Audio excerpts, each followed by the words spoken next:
T minus 40 seconds.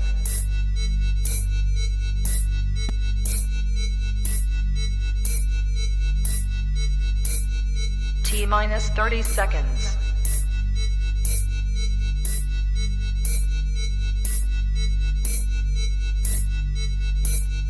T minus 20 seconds.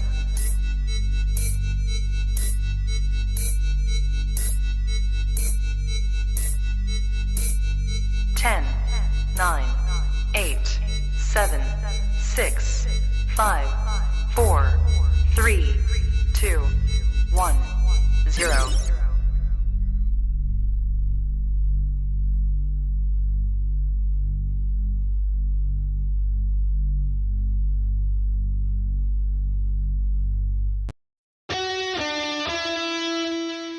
Welcome to the Play It By Ear podcast.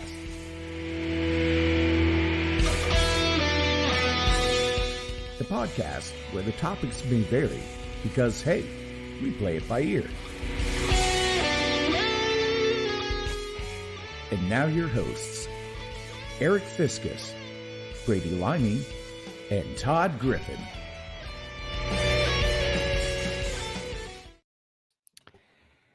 How's the weather where you are?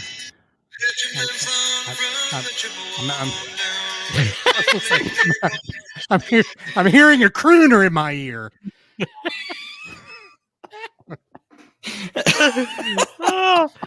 If you're confused right now, you're not. Was that too much? Will that get us sued? No, I don't think Gordon Lightfoot's going to be coming after us. No. That would be his brother, Gordon Heavyfoot. I want a part two. I want a sequel to that song. What would the sequel be? I went diving through the wreckage and I saw some doubloon. Brady, that was just about as bad as my little jingle. Yeah. But he didn't get any crap for it until I just gave it to him. Oh, he'll get crap. Yes. I think it was just that was early on in the podcast life, so that's why it was such a classic. I'm sure if you put it all together, we've all had our many moments like that. Welcome to 128, episode 128 of the Play It By Ear podcast. Savannah's with us. Hey, Savannah. Check in if you like. If you're in the room. We do have some people in the room.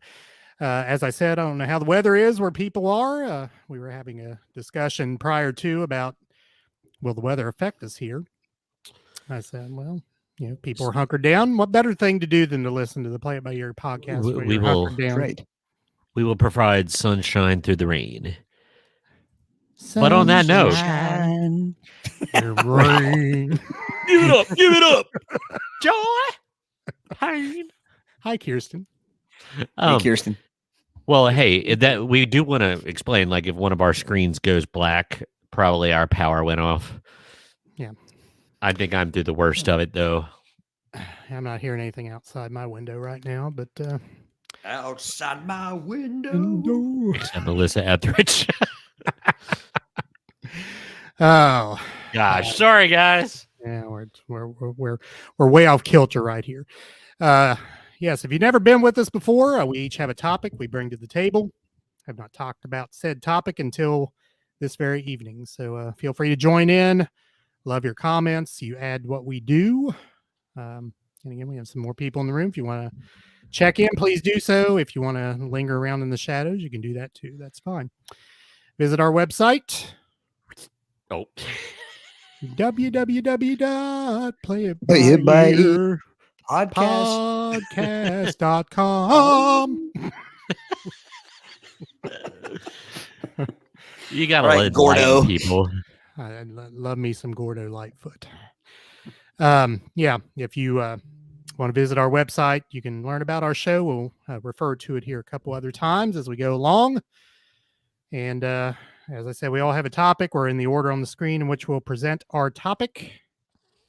Brady is first. Todd is in the middle. I will have the game of the evening, which we'll get to at that time. And it kind of segues right from Todd's topic into the game somewhat. So I think Brady's. doing. I thought you were doing what? Mine. decade Mine. stuff. Well, one of mine is a decade based, and the other ones are just, I think, mini decades. So there may be some, but Okay. I haven't decided yet. See, that's how much I'm playing it by ear. I haven't even decided yet. So I'll say, we'll all find out together. But Brady's definitely ties in because Brady's. Go ahead, Brady. Yes. So I shall start this nonsense off. But this is a very solid topic. It is. Let me just get to the title of it: the 25 best movie to TV adaptations. Oh, I thought it was 80s movies to TVs. I'm wrong again. I thought it was 80s movies. It's going to have a goodly bit of 80s in it, but there's going to be a little bit of everything. But see, we're looking at the positive side of it. How many awful movie to TV adaptations have there been? Many. Delta House comes to mind. It was the made for TV based on Animal House. The worst and of the worst. It's pretty much widely regarded. It made me chuckle when I was like 10, but I probably went over my head. But it's widely regarded as being just god awful. Is there any reverse? Is it all movie to TV adaptations, or are there TV to movie adaptations? This is all movie to TV adaptations. Now, there's probably I'll have to research that topic. Maybe I could do that next week. Is this in rank order, or this just no? These are not ranked. They're just randomly dispersed. I feel as though I will give my opinion at the end as to what I feel would be the best movie to TV adaptation. But like I said, we'll talk about that when we get there. It'll be interesting to see if that makes the list. Yeah. Yes, I'm curious. I would be amazed if it didn't. But yeah.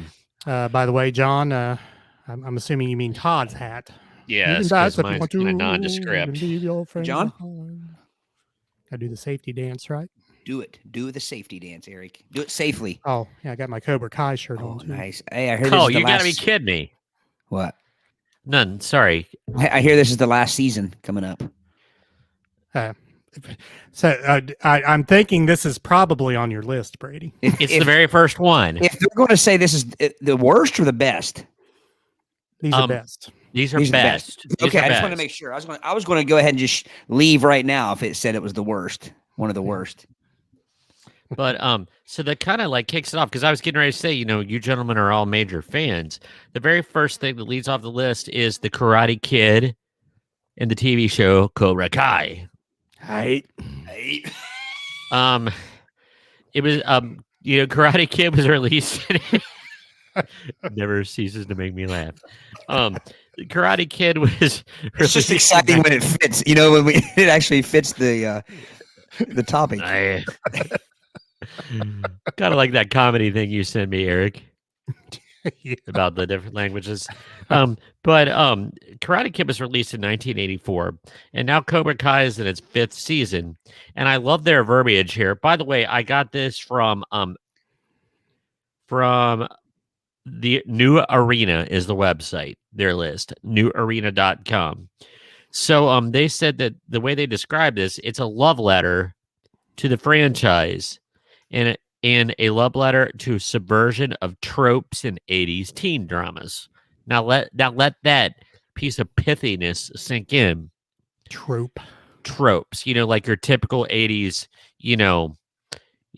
bully butthead, new kid, just picking on the minority kid, all the like, except it flips the script. That's what it does an outstanding job of flipping the script. Right. And that's why it says subversion of tropes. Yeah. I still stand by people knock it for its cheesiness, but I think it's some of the best writing to come out of television in years. I don't disagree with that. Yeah. Yeah. I could think it. In fact, I've not talked to anyone that dislikes it. I have met no one that says bad things about it. I've never had, and this can go for a movie or a TV show. I've never had a movie or a TV show make me reconsider what I thought about the previous version. There you go. Yeah. It made you go, Yeah. No, we won't spoil it, It won't be spoilt by us. Yes. But if you have watch not, it. yeah. I'm assuming most people have seen Karate Kid. I mean, Yeah. it's just let's be clear. Let's be clear. The 1984 version of Karate Kid. Not the Will Smith son. Oh, yeah. And not that it was horrid, but it was pretty bad, honestly. I wonder if there's anyone. I'm sure there are, actually. A dumb question, but like, it would be interesting to see people's point of view who watched the Cobra Kai series and weren't around when the movie came out. Yeah, if someone watched it in reverse order, watched Cobra Kai and then watched Karate Kid, that would be a mind warp, wouldn't it? It would be. I would like, if we can find someone that's done that, it would be cool to talk to them. And would it be an opposite reconsideration as to what we had? Yeah. Hey. So, but yeah, I can't say enough good things about it. I was kind of late to the game, only because I didn't have YouTube TV. So finally, when I was able to access it, I was probably it was about the third season, and I, binged up. So it's good. Like it, love it. But catch it on Netflix. You don't have to have YouTube TV anymore. It's on not anymore. That's what I'm saying. It's like, I was kind of late to the party. Yeah. Now this next one, I have not got to partake of yet. It's been on my list, but I just don't get to sit down and watch a lot of TV. But this is the movie adaptation of The Evil Dead 2 and Army of Darkness into the TV show Ash versus the Evil Dead, starring Bruce Campbell. And I actually heard that the last season's coming up, but Evil Dead's wild combination of splatter horror and hilarious physical comedy was a perfect fit, continuing the nearly 40-year saga of Ash Williams, which the original Evil Dead started off to that cabin in the woods, and they find the Book of the Dead, and so anyway, isn't there I think there's a new Evil Dead movie coming out. I believe there is. It was canceled after 3 seasons, but there are rumors that Ash Williams will return in some fashion, potentially as an animated series. I have to ask our new guitar Vinyl Countdown's new guitar Zach. He's a big Evil Dead fan and horror movie in general, but I know he's an Evil Dead fan. So I have to ask him if he ever. I never watched it. I never watched. Oh, seriously? Yeah, you're the horror person of us. I don't know. I just never watched it. Our friend Doug. I mean, that was like the first I'd seen things like Halloween and things like that. But I remember being at our friend Doug's house. Was the first time I saw Evil Dead. No, apology. Yes, it was at Doug's house, and I was afraid to drive home that night. Like, it messed with me a little bit. See, the campiness and the humor always kept me from being afraid of it. The second and third one are the humorous. Yeah, the first one, there's not a lot of humor to it. But is the Army of Darkness, is that an Evil Dead? Yes. It's the third installment. Gotcha. And it embraces the campiness. Yeah. But our friend Doug actually has the book, the latex. It looks like the book in the movie. And it was signed by the actress that was assaulted by the Vine. Yeah, I remember. And he at a Comic-Con, so he's got some memorabilia with that. But yeah, so Evil Dead, Ash the Evil Dead. If any of you guys are fans, hit us up. I'd like to know more about that, because I was gonna say, I got some comments whenever you have a breaking point there. So comment away. All right, John said he'll be doing the safety dances 40th class reunion, so maybe John can borrow your hat, Todd. There you go, John. Anytime. Savannah says the 80s version of Karate Kid is classic. Yeah. Yes. And Kirsten says we need to talk to Emma. So has Emma seen? Maybe I'm guessing she's saying she hasn't seen the 84 Ralph Macchio. Macchio. Did I get you, Brady? Tomato. All I can see is this terracotta Ralph Macchio with chia, so it's Ralph Macchio. It's like the chia pet. Yeah. You remember when they made everything into a chia pet? I had a Statue of Liberty chia pet. Really? Yeah, it was a gift. I never owned a chia pet. Okay. Oh, here we go. So the experiment has been done, Kirsten. What was Emma's thoughts? She saw Cobra Kai first, and now Emma's 11, I think. So she obviously not alive during when Karate Kid was first released. So what did she think? What was her? Did she have the consideration opposite of what we had, seeing the Karate Kid first and then Cobra Kai? Continue, Brady. Okay, this next one on the list, I am not aware of, but it kind of makes me want to check it out. It doesn't say it's bad. It actually says it's quite good, but it's a victim of circumstance. There has not been one, but two attempted TV adaptations of Casablanca. I remember one of those was in the 80s, wasn't it? It was. One was in 1955 and one was in the 80s. Yeah. So Casablanca is widely considered one of the greatest films of all time, and a contemporaneous drama about a cynical American who must choose whether to help an old flame and her husband escape the Nazis. The movie was small enough in scope that one could conceivably adapt it to the small screen.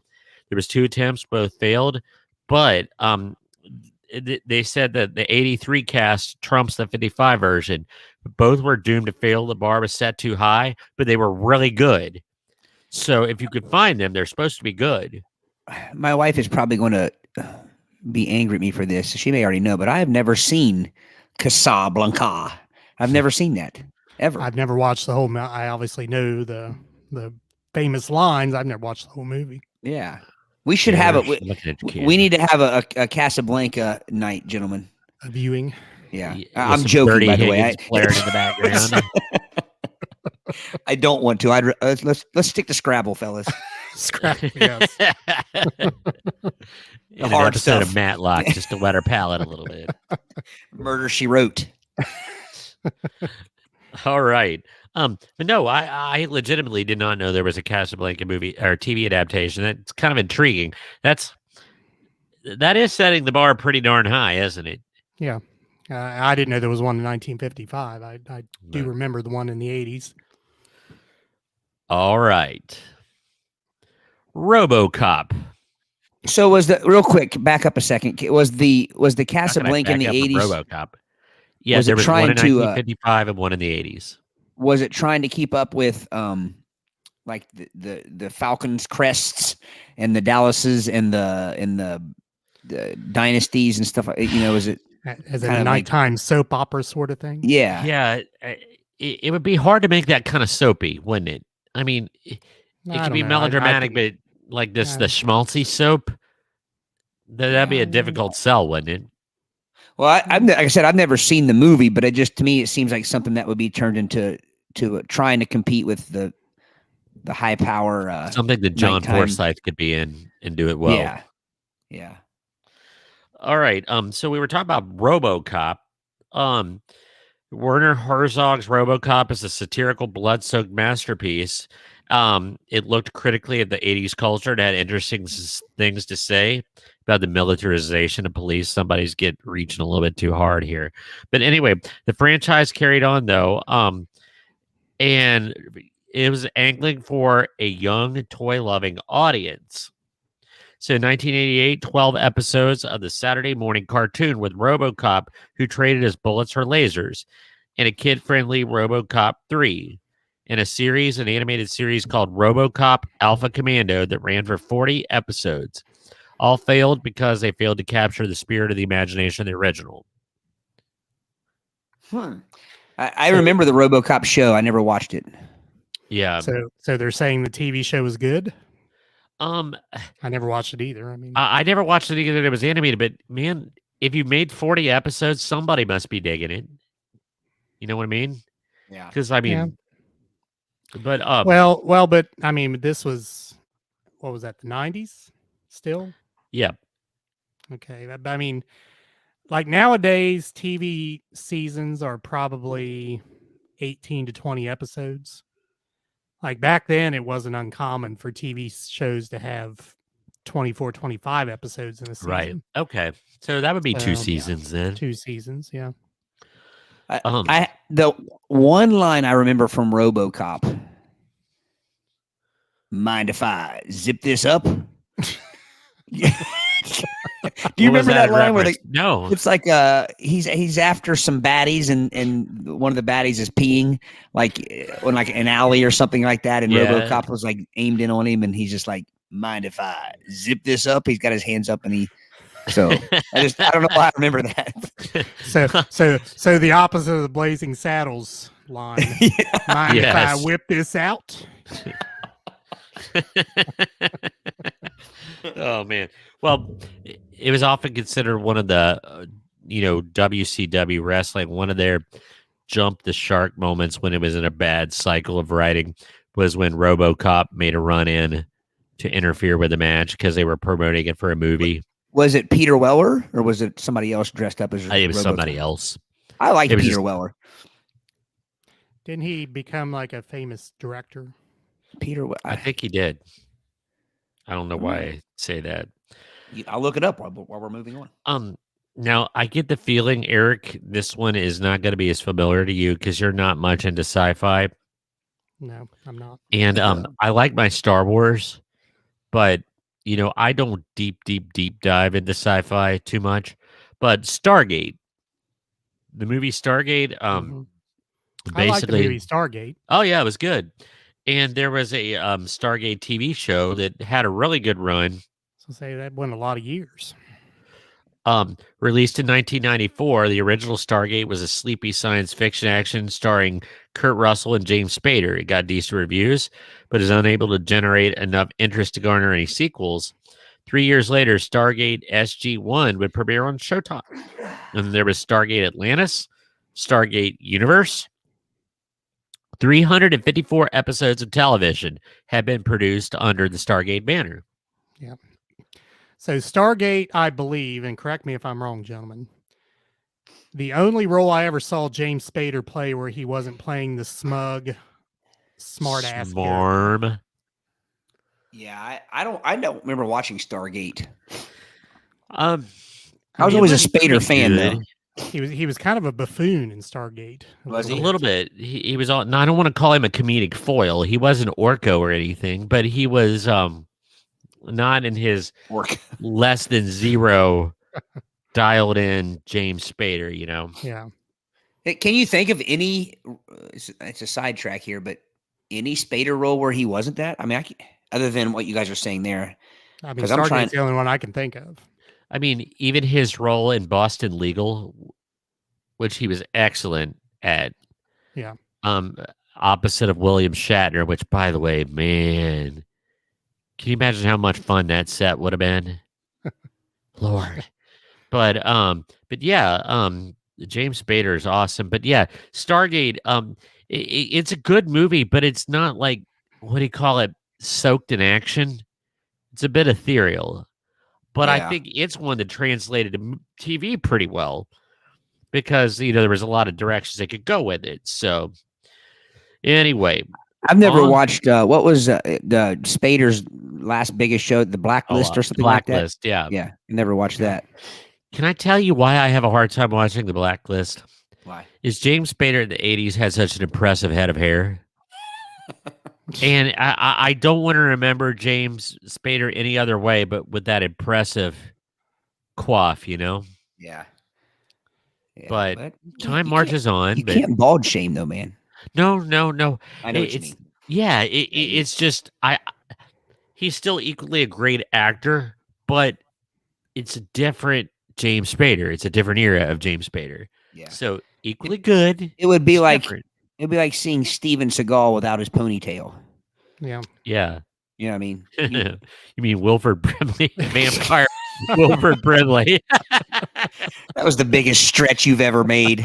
I didn't make it. I what he is referring to, what we're referring to, there was a meme that tell me that Steven Seagal is not vampire Wilford Brimley. I can't unsee it now, and I can't unsee it now. I don't know who is in charge of all of the internet memes where it combines people, but those just crack me up. Oh, like yeah. the Ace Furley, the one I sent you the other day. Like who makes those? It all looks like it's done by the hand of the same person, doesn't it? They all. There's definitely a theme in their artwork. in any of the Michael Jacksons that throw in an extra he in there. Little Debbie. So, Todd, did you look up the Peter Weller director? I did. And then I got caught 'Cause on I'm- James Spader. Yeah, Did you I'm find look- anything? I'm looking at it right now. He directed 11 episodes of Sons of Anarchy, Oh, 15 episodes of Hawaii Five-0. Ooh. So, I mean, I don't think he was I feel like we're watching the Sardinia fireworks here. Zowie. Zowie. I mean, so it's not, I don't think he directed any show all the way through, but I mean, he was in a lot of shows as a director. So, Well, and that seems to be the way shows do these. They don't have the same director. You know what I mean? They don't. Yeah.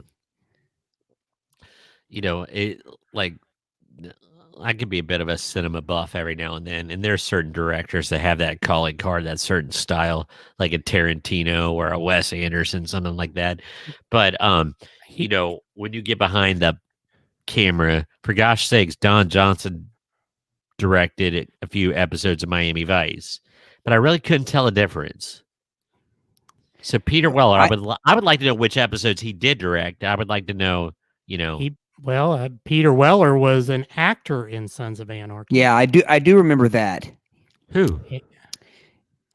He was also in Dexter. Played Charlie Broski. Yeah, he was in Dexter. Stan Liddy. I forgot my favorite Peter Weller movie. What is and it? I just found it again. Of Unknown Origin. Let me read it to you. It's a 1983 Canadian psychological horror film directed by George P. Cosmatos. Based on the 1979 novel The Visitor by Chauncey Parker, it stars Peter Weller as a mild-mannered Manhattan banker who becomes increasingly obsessive and destructive in his attempt to kill a rat loose in his renovated brownstone. The film's title refers to the misconception that rats have no known origin. Do you guys remember that, where he's like destroying his house trying to kill a rat? No. Oh, it's awesome. So the whole movie's about him trying to kill a rat. Yes, yeah. Very Moby Dick like. Great movie, yeah, kind of. Sounds kind of like you remember the movie Falling Down? Oh yeah. Oh yeah. I mean, that's a masterpiece. It really was just about him being mad. Well, yeah, it just watched this man unfold. Like, you know, it was the moment, it was this piece of cinema where you saw the straw that broke the camel's back, and then what happened after the camel's back had been broken. Yeah. And the straw was he couldn't order breakfast at McDonald's at 10:32. Yeah. Hey. How many times have you been there? I mean, like, no. There's no sense in that. Yeah, that is just being whizzy with people. Okay, but hold on, Brady. Here we go. Emma's take on Cobra Kai before Karate Kid.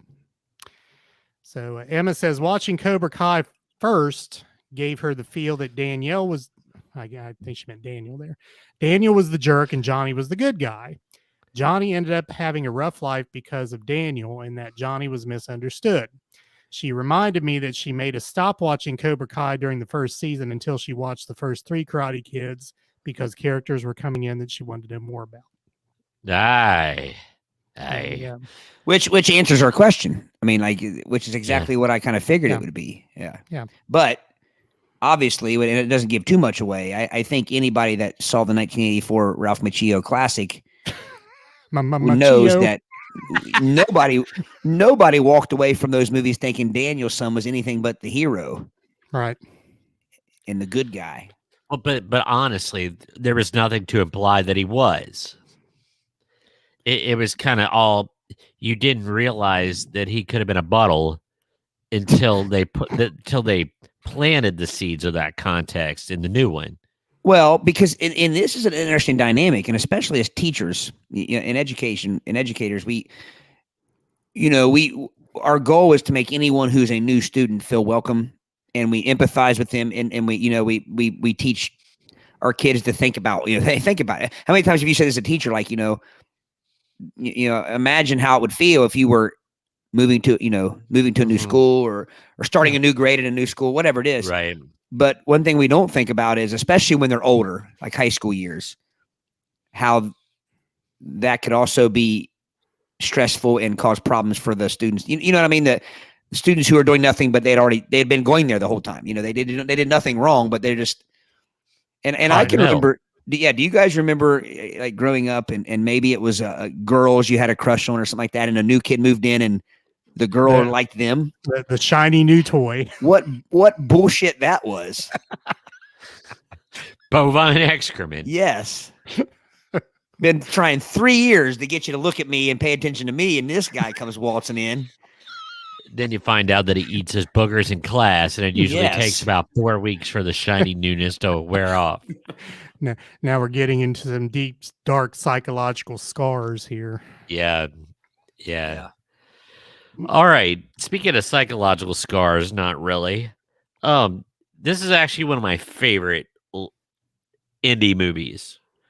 But there has been a TV adaptation of Wet Hot American Summer.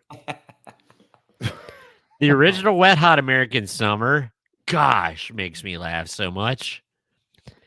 I can never look at a can of baked beans again without thinking of that movie. The crazy cook and the talking beans. There's just so much in that movie, and it launched a lot of careers like Michael Ian Black, and there's a lot of good, my man Paul Rudd was in it. Paul Rudd, yes. But anyway, basically, Wet Hot American Summer. Paul Rudd at his Paul Ruddiest. By the way, speaking, I think I sent you guys this meme. It's been a while, but there's a picture of Paul Rudd, and it says Paul Rudd today, and it shows a picture of him is the same age as Wilford Brimley in Cocoon. Yeah, and that's worlds apart, man. Paul Rudd doesn't age. I mean, no, I could argue Paul Rudd looks younger now than he did when he first came onto the scene. Wilford Brimley doesn't age either. He's always looked 80. True. So yeah, I am also a big fan of the movie. I loved it, but I could not get into the TV show. I watched it excitedly. It's like, yeah, but I mean, it's not like it was total feces, but it wasn't. It didn't have the charm or anything of the original. Yeah, I was going to say, I don't think they could recapture the magic. Celia says the Wet Hot American Summer TV show was not capitalized. Hello, wifey. I agree. Yeah. Are you home? Are you? I don't know where you are. What? I don't know where. I asked if Celia was home. I don't know where she is. Okay. I haven't seen her in a few hours. I thought they were talking to me. He's like, I'm right here, sir. Celia also thought Daniel instigated the Halloween dance fight, and Daniel punched Johnny first on the beach. Yeah, Celia, all true, but we still never thought. And maybe you did, but I just can't imagine you thought back then that even though he did start those things, that he still was anything but the victim. Push, because Johnny was a buttle. Yeah, and he had just reached his limit and lashed out. We were like, "Yeah, take it to him." Yeah. But Johnny had every right to be a buttle. We're going to end up giving too many spoilers away. Johnny had every right to be a buttle. But I will give you my every episode Gary Goldman reference here. You do not go and put toilet water in on guys wearing skeleton suits smoking pot. You don't do that. Well, you broke all kinds of rules there. Exactly. I mean, yeah, you deserve whatever you get at that point, don't you? Yeah. And if they just if Daniel's son would have just taken his medicine and not have Mr. Miyagi kick their asses, then a lot of things could have been settled earlier. And how dare Mr. Miyagi interfere with the rites of passage of teenage boys working out their problems? Shoot. That's a grown man. That's a grown man. Even though Danielson Mr. Miyagi should have been brought up on charges. He should have been, yes. He should have been waxed right off to the police station. Yeah, just a figure of speech. Celia, just a figure of speech. Yeah, it was not clean water. Yeah. It was not pristine. Um, And who dresses up like a shower anyway? That is the dumbest costume I've ever seen. we've seen some pretty dumb costumes. But a shower? Daniel getting Yeah. a lot of shade here. Yeah. All right. Was that Miyagi's idea? Was the shower Miyagi? That sounds like a Mr. Miyagi idea. Daniel does a shower. Hey. All right. The next one I can wax about a bit because Nice. Wax Yeah. on, wax off. see what I did there. But anyway, the original movie was Psycho, and the TV adaptation was Bates Motel about a I've heard it's young good. Norman Bates. Oh, it was excellent. It was really good. It really injected a lot of humanity into Norman Bates and like how he ended up where he did. And it was the prequel, and it was so good, man. The only thing though, that guy's a really good actor, but everything he's in now, I can't not associate him with that. Yeah. Yeah. I am a fan of prequels. Yeah. Oh yeah. I love origin stories and prequels, and So what's the first prequel you ever heard of? that's a good question because I was getting ready to say we didn't grow up familiar. There were no prequels when we were growing up. No. Everything was sequels. I mean, to be honest, the first prequel that comes to mind to me is Star Wars when they went back and did the first three with Liam Neeson and Ewan McGregor and all that. That's the first thing that comes to mind. But I'm sure that there had to have been another one. Oh, Look it up, Aric. no, See, I think it was kind of contrived. oh, the Star Wars thing. Yeah. Yeah. I'm gonna look up. I'm looking it up, Aric. If you All right, want. go ahead and look it up. We have a couple more people in the room. Thank you, Tyler. I'm humbled. Nice. Oh, there we go. Welcome here. Yeah, Celia said we didn't know at the time Star Wars was kind of a prequel for in. John, welcome. John. Maxwell, the Hobbit. Yes. There you Yes. go. Well played. Well played. Yes. Aric, And did you see that could be the first. Well, the Hobbit Oh. cartoon came out before any of the Yeah, Lord of the Rings? yeah, that's true. But Bambi 2, Electric Boogaloo. Oh dear. The Good, the Bad, and the Ugly. I did not realize that was a prequel. I didn't either. oh, here, Brian, thank you. Call the Conqueror Ooh. prequel to Conan the Barbarian. Nice. Nicely Yeah. done. Now, how could we Aric, miss this one? Godzilla versus Hedorah, Godzilla versus Gigon, Godzilla versus Megalon, Godzilla versus Mechagodzilla, and Terror of Mechagodzilla. All were prequels. You dotes. How did you not know that? I don't know. What about Mothra? Was that a sequel? Aric, did you see your accolades that you got there on that screen? Yeah, I put him up there. Best I- high I school baseball said- coach in the country. I said I was humbled by that. The Godfather Part 2. I didn't realize. I guess it was a prequel. You're Yeah. right. You're right. So it shouldn't Yeah, have been there's- part 2. It should have been part whatever. I don't know. Yeah. There's No, a what He you was call just it? the father. Ooh, Missing in Action 2, Electric Boogaloo, was a prequel to Missing in Action. I used to love those Missing in Action movies. Oh yeah, Chuck Norris, man. Like those movies get critically, lambasted. But Is that where the legend of Chuck Norris started in those movies? I well, believe so. yeah, Aric, it could have been that Mystery Science Theater we watched. Chuck Norris's first movie. Oh, that was awful. Let's just say there's a lot of overtones to that movie. But Yeah, I was not able to find out the first one, but I just found a list of Famous ones. famous ones. Yeah. um Anyway, anywho, this next one, I don't know how it gets on the best, but there is a Weird Science TV show. Gonna be honest, I never watched it because I fell victim to the 80's disease. That if it didn't have the original actors, it was hokum. I wouldn't watch it. So, Weird Science did not feature, Anthony Michael Hall and his cohort, but two high school Dr. Frankensteins use an older brother's computer to design their perfect woman. The original Weird Science was a John Hughes movie. The TV series ran for 5 seasons on USA Network in 1994. So it basically went from 1994 to 2000. Wow. How did I not know this? I just thought it was a one season one. It kind of makes me want to revisit it now that I have a much more enlightened view of TV adaptations. If Kelly LeBrock wasn't in it, then I'm not interested. Yeah. It said the show isn't nearly as funny or interesting, but it's kind of inoffensive. They said it's a beige sitcom because it couldn't be very filthy. So it made it beige. Beige. Celia says Pearl is one of the worst prequels ever. Yeah, we just watched that recently. Then ask the question, is Mallrats a prequel? That's a good question. A prequel to Clerks? No. Chasing Amy. Or just set in the same universe? It's set in the Viewisk universe, but I don't know. That is a good point, Celia. I'm not poo-pooing on it.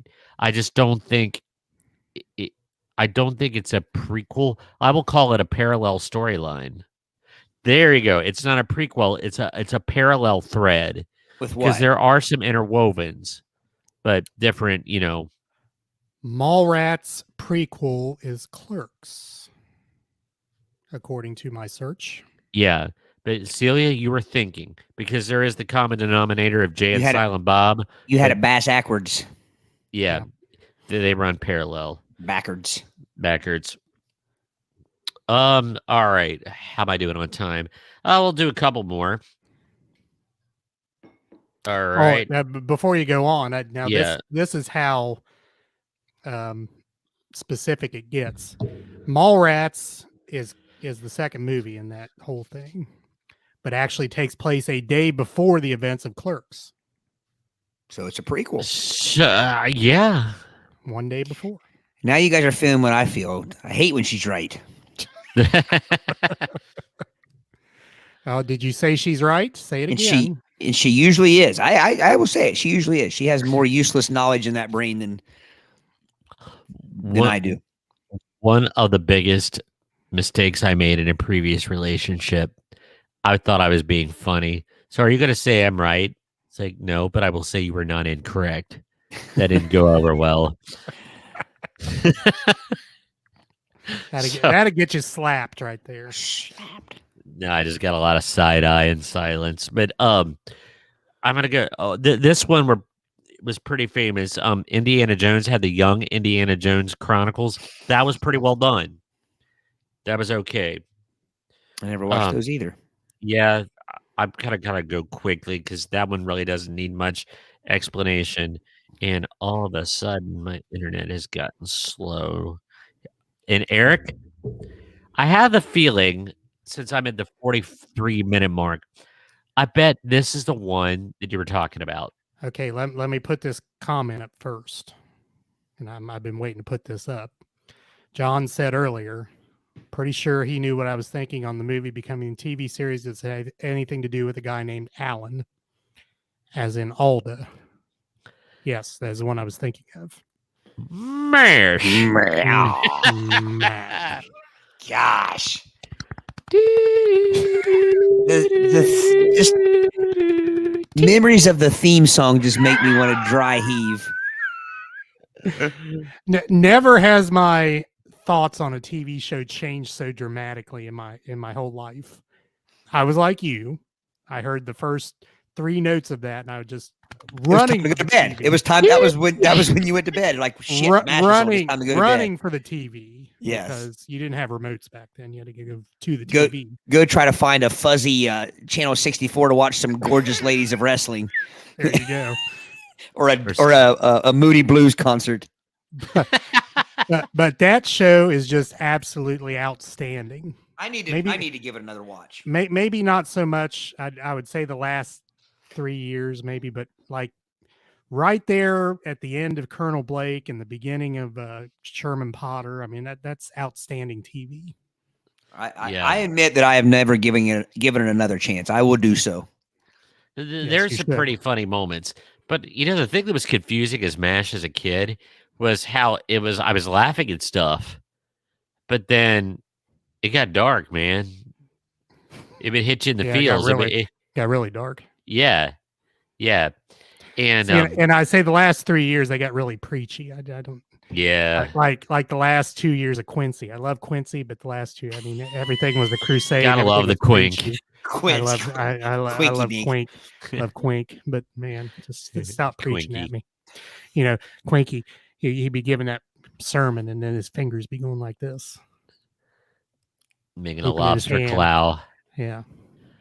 Aric has again Murder She Wrote, Matlock, Quincy. In the heat of the night. Well, I liked In the Heat of the Night. That was great. I don't watch Murder She Wrote, and I don't. thought you always watched it. No. Oh, okay. Oh, I watched it from time to time. My mom liked it. I just watched the whole series of Saint Elsewhere. Oh, again. wow. I always had a soft spot for that's outstanding TV too. Medical dramas, especially all the references. I love those references.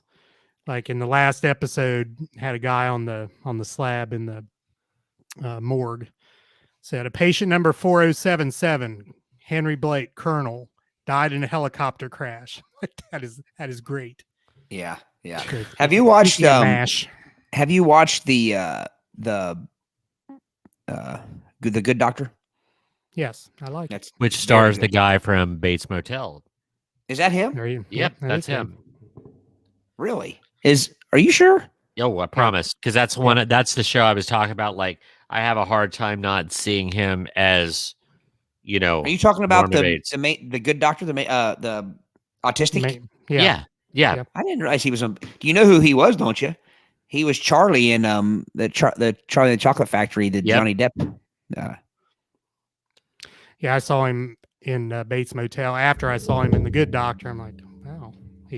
He was, and it made me think, he does a great job in The Good Doctor based upon what I saw there. But I gotta admit, I'm not finished with The Good Doctor. Is it still on? Is it like new? Yeah, I don't know. Yeah, I think so. Okay, I think I'm only a couple seasons in, but it's very good.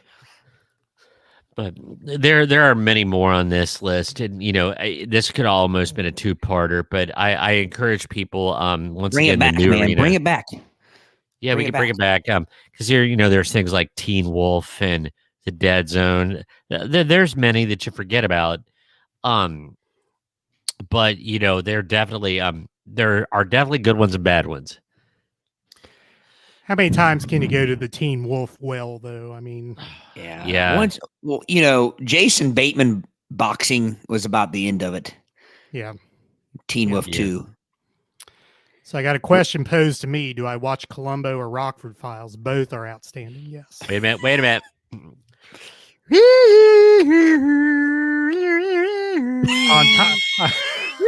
on top of being one of the great TV themes ever. Yes. That synthesizer sound can never be recreated because I think the person knew that they had hit the pinnacle and they destroyed it, so it can never be recreated. Synthesizer followed by mouth harp.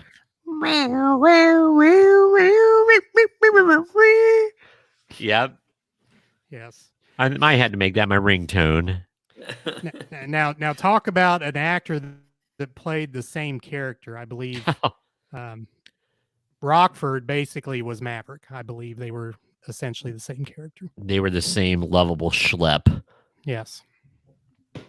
But anyway, so we can revisit this again. There's a whole, another universe of this we haven't even touched into. And I think you ought to do the flip side. I think you ought to look for a list of baddies.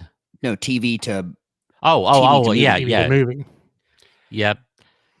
Most of those would be Saturday Night Live sketches, wouldn't they? And be terrible. Yeah. Mostly terrible movies. Yeah, Baywatch. This is Pat. That's the one that always comes to mind. I was thinking Night at the Roxbury. Oh, that was kind of funny. It was Will Ferrell. Yeah. It wasn't great, but the one that really stands out is This Is Pat in the Coneheads movie. I never even watched the Coneheads movie. It couldn't be good. I never thought the Coneheads were fun. I never thought the Saturday Night Live skits were funny of the Coneheads. No. Never got it. Savannah, Chicago Med, and The Resident are both good medical dramas. Agreed.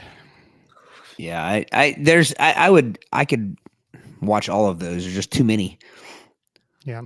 This just dawned on me. This is a random Lapine excursion, but we have House and we have all these ER. There's never been a series about a proctologist.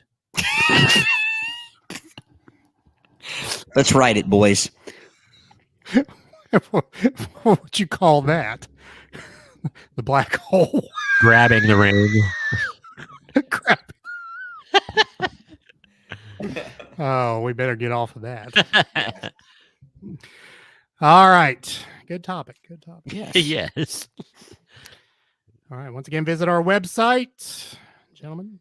www.playbyyourpodcast.com. It kind of sounded like Cleveland from Family Guy. No, that was what was the name of that movie? Yeah. Oh, yeah, little sling blade in there. Sling blade. Like the Bridge for Outdaters. Look up our isms on the website. Click on that, and you can look at our Urban Dictionary style list of our terms that we use that you may not be aware of until you read those. Like Brady just used one, lupine diversion. I think you said excursion. Yes. That works. I got tongue-tied. Yeah. All right. So what is that, Celia? What is a bunch of enlighten us? What is she calling Feces on? I don't know. I don't either. I saw Todd spin around and look like he was going to chuckle at something behind him. Because a little inside joke there with saying I still don't know if she's here. So I expected when you did your sling blade impersonation for Say to creep up behind me and do the world's worst sling blade impersonation ever. That's what you call the proctologist sitcom. Nice. Nicely played. Yes. Nice. Yeah. You won't hear me say much bad about my wife, but she does the world's worst sling blade impersonation. That's a contest in itself. Who could do the worst? Yes. For someone so talented with her voice, she cannot do any impression very well, and it's embarrassing when she tries. You ever get embarrassed for someone? Well, I mean, that's not exactly in her genre. Yeah, that's true. But she thinks she's good at it, so I'm still waiting to get hit in the back of the head by a frying pan. She just said I do. So she's arguing that point. All right, Todd. All right, gentlemen. I have decided I am doing 37 discontinued products people desperately want to return. Here we go. Nice. I only looked through a few of these, so who knows? We'll skip over the little more boring ones. But number one, Butterfinger BBs. Ooh, I love those. Were tasty. Yeah. Why would people want to return? No, they mean they want them to return. To come back. Oh, when you said return, they I thought they disappeared. wanted to send them back. No, because they they're discontinued, and we want them back. Okay, Yeah, I got you. Got it now. But I think the Butterfinger BB might be the perfect shape of Butterfinger. Just Agreed. a sphere of goodness. A butterphalange is one thing, but to have a BB crunch, that's just perfect. When you bite into a big old butterphalange log, it's sometimes like it's too much finger. Yeah, it is. Not enough butter. Yeah. Too much finger. Here's what surprised me, guys. It was launched in 1992. That doesn't surprise me, but it was discontinued in 2006. So we've gone. Has it been that long? Yeah, we've gone almost 20 years. We've gone 18. Oh, that's terrible. It doesn't seem like it's been that long. See, one of my complaints about a Butterfinger, you can't hide the fact that you've eaten a Butterfinger. You leave it behind a crime scene. There's crumbs and everything. But the worst thing about a Butterfinger, a large one, is like the chocolate sheath will break off in large pieces. Like it's shedding its exoskeleton and it drops. But a Butterfinger BB was, you didn't have to worry about that. Perfect. Yeah. You could, and you're right. I mean, like because a lot of the time with Butterfinger with me is it gets stuck in my teeth and it gets hard to work through it. But the BB was perfect. Yes. So is that taste considered like butterscotch? Is that the whole idea? I don't know. To me, it always tasted like a chick stick with chocolate on it. Yeah. It runs that fine line between What you said, butterscotch and peanut Butterscotch. butter. Yeah. Butterscotch. And I always it always intrigued me, Clark bars too, where it had the consistency. It looked like wood. I always felt like I was a beaver eating wood. That's what I was. Cheap wood. It looks yeah. like fake wood. It actually, yeah. Is a Fifth Avenue was very similar to a Butterfinger, wasn't it? Yeah. Which was a Fifth Avenue the poor man's Butterfinger? I think at Fifth Avenue didn't it have an almond or something lodged in the top. No, I wouldn't have eaten it if it had. Okay. I might be thinking of something else too now that I think about it. Can you look up Fifth Avenue? I can look that up. I'm looking it up. Okay. You can continue on. It was a brown wrapper with yellow wording. Both Butterfinger and Fifth Avenue are quite large chocolate bars. They contain most of the same ingredients. However, the great difference between them is the coating. While Butterfinger has a chocolate-like substance as coating, Fifth Avenue is covered with creamy milk chocolate. So someone here favors the Fifth Avenue. I was going to say, this was written by the Fifth Avenue people. So Butterfinger's the poor man's Fifth Avenue. Yes. Apparently so. So Butterfinger should have been called Sixth Avenue. Okay, so here's another site that writes about the one versus the other. I know Fifth Avenue's lesser known bar, quite similar to Butterfinger. They're both a peanut butter crunch center with a chocolatey coating, but they do have some differences. Let me guess. This one's written by the Butterfinger people. The Fifth Avenue is covered in goat feces, while there's milk chocolate on the Butterfinger. As far as I can tell, the difference between the two is Butterfinger coating is not chocolate, but a chocolate-like substance, where the Fifth Avenue has a creamy milk chocolate enrobement. See, it's that's why it comes off in chunks. Because everybody agrees. It's not. Yeah, everybody agrees. The Fifth Avenue's creamy and milky, chocolatey, and the Butterfinger's just got has a brown coating, paste. It's just a brown shell. So if fake chocolate doesn't bother you, and you're looking for flaky, crunch, buttery experience, pick up a Butterfinger. If you like your crunchy peanut flakes with real chocolate and a good robust hit of molasses, Fifth Avenue is for you. Well, so I wonder why they didn't do the. Hold on. Update 2007 found out via the comments that Fifth Avenue no longer uses real chocolate. What the hell? Mind blown. Neither. Now they're basically the same bar. They are. So, do you think it was accidentally somebody got their Chick-a-Stick in somebody else's chocolate, like a Reese? You put your Chick-a-Stick in my chocolate-like substance. Aric, PG-14. Speaking of the proctologist, yes.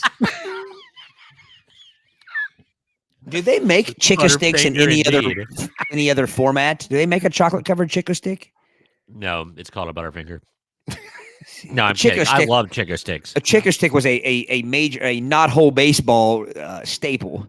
Oh, so you had Chick-a-Stick, you had that little peanut bar thing that was in a wrapper. It was kind of like a Chick-a-Stick, but it wasn't. Yeah. Are you talking about the little they're brown and white? Yeah. Yeah. Oh, those are like good. Stripes. Yeah. Yeah. It was almost like a wafer almost, but it was made of the wood stuff. Yeah. The wood stuff. It's nothing like you play a double header and you get you a giant Chick-a-Stick before you go to the dairy bar to get you a swirl cone. There you go. Or a dip cone. I always imagine like Yoda in Empire Strikes Back, where Luke Skywalker is eating his, military, and it always looked like a Chick-a-Stick.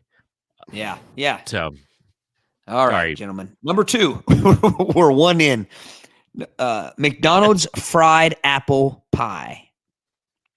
Now, this is another one that's hard to believe. It was discontinued in 1992. Really? You can't get an apple pie at McDonald's anymore? I don't think so. Apple pie. Or is it just not fried? Oh, yeah, but it's not fried. Yeah. Or do they not even have apple anymore? No, they've had one. I got one, Okay. It hasn't been too terribly long. Okay, so totally McDonald's stopped frying its super popular apple pies By the way, the first dessert ever served at the fast food restaurant in 1992. So yeah, they're just not fried anymore. So is that why the center contents are not the temperature of the sun anymore? Yeah. That's probably why they had to stop. The same person that sued them for burning themselves with coffee sued them for that. The new baked ones, they have holes in them, like I would call them heat vents, and then the fried ones, it just kept all that heat encased. Matter of fact, I think the inside was like a foil, wasn't it? So the heat could never escape. Oh yeah. Yeah, I mean, for Pete's sake, that's what they use to like smelt iron from ore, is they would just crack open an apple pie and pour it on it. Number 3. Pound puppies. Pound puppies. Pound puppies. I loved pound puppies when I was a youth. Kid that would love pound puppies if it still existed. I am a fan of any. When we work on alliteration in the class, I always have the students design their own business, like just a little quick assignment where they come up with their own business and they have to use alliteration. So I'm a fan of pound puppies just for the alliteration alone. But I had my own pound puppies. I'm not ashamed to say. Pound puppies, you're my one and only puppy love. They were very good. The theme song? Yeah. They were launched in 1984. Prime Todd Griffin childhood ute. Did you have a pound puppy? I did. I had a couple pound. I had a pound pupae. I had a full size. I had a pound. Well, I had a pound dog. I didn't understand why there were pound puppies, but then they had the baby size, but they were also called pound puppies. You ain't nothing but a pound dog. One of them had to be.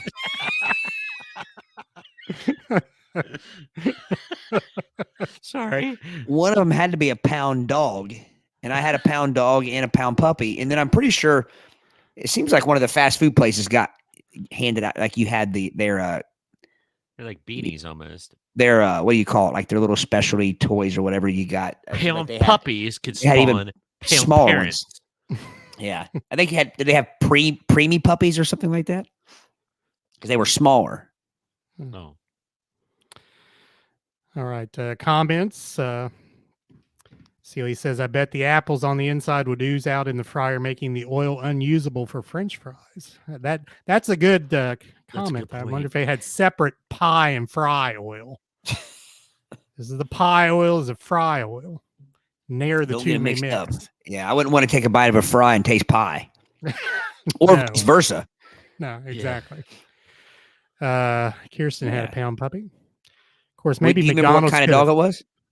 Yeah, what kind was that, Kirsten?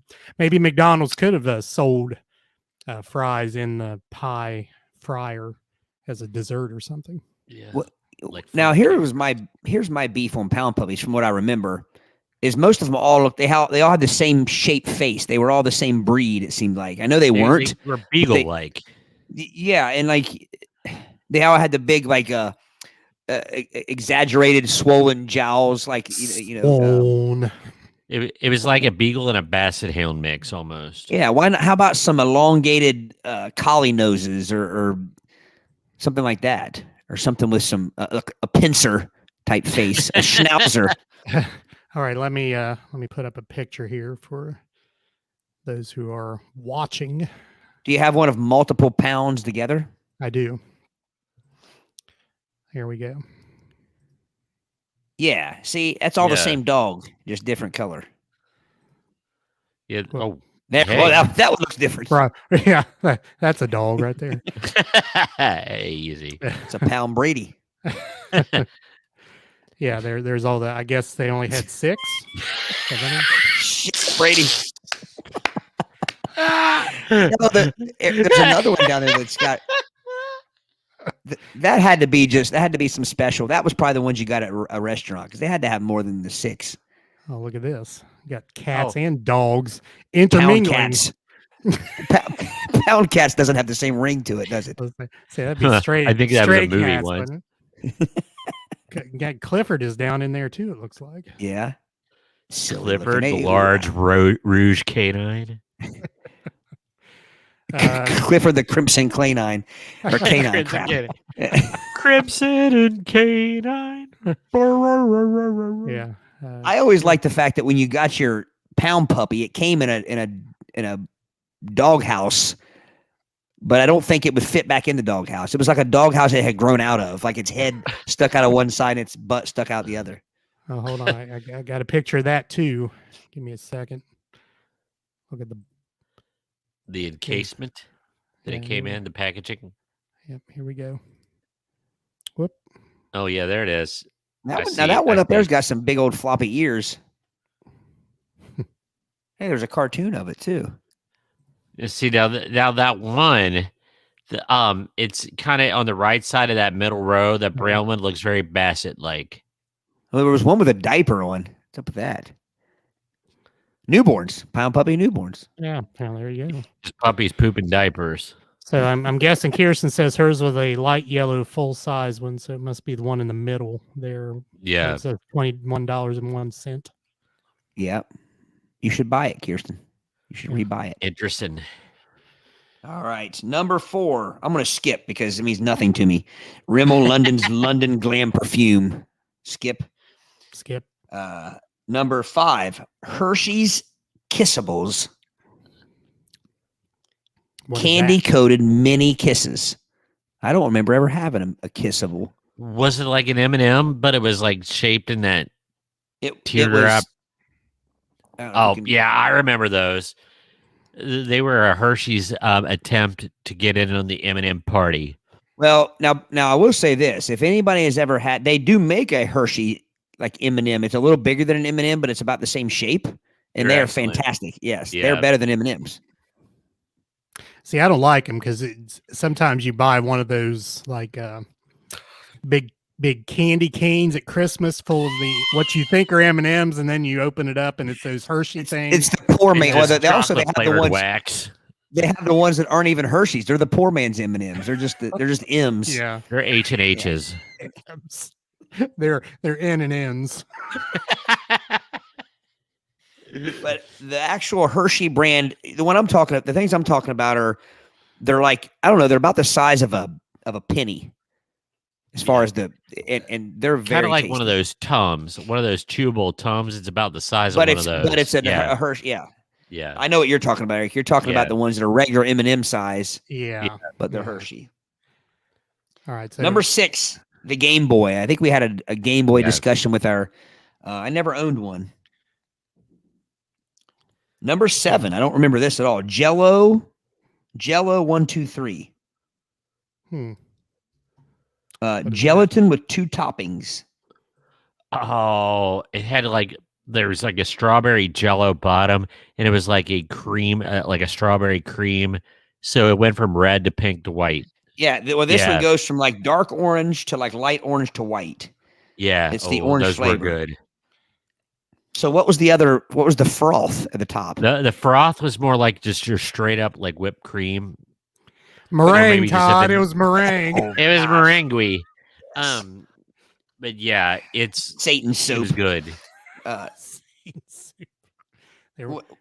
I got a picture here. Okay. Yeah. I just still don't understand how the foamy stuff was in the box. How is it the same as how was all of it in the same box?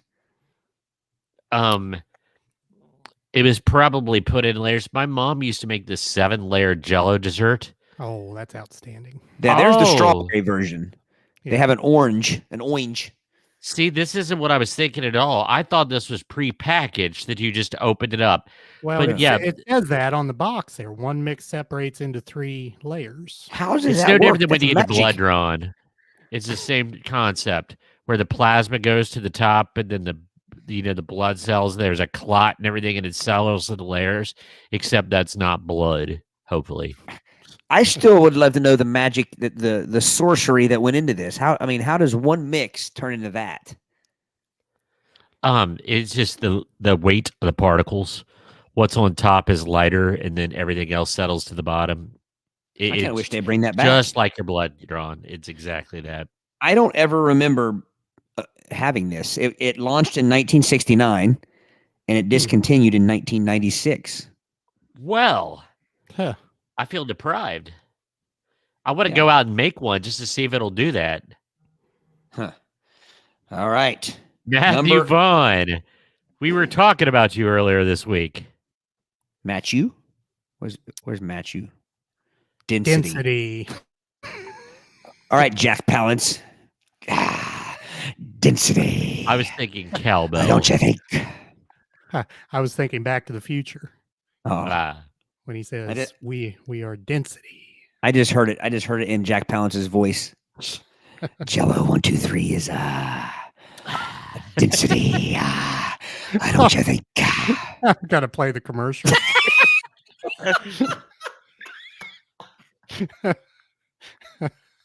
All right, until you find it. The next one is another Ralph Lauren's tuxedo perfume. Never owned it. Never smelt it. No, that's no. Number I'm 9. a colonophile, and it doesn't even ring a bell.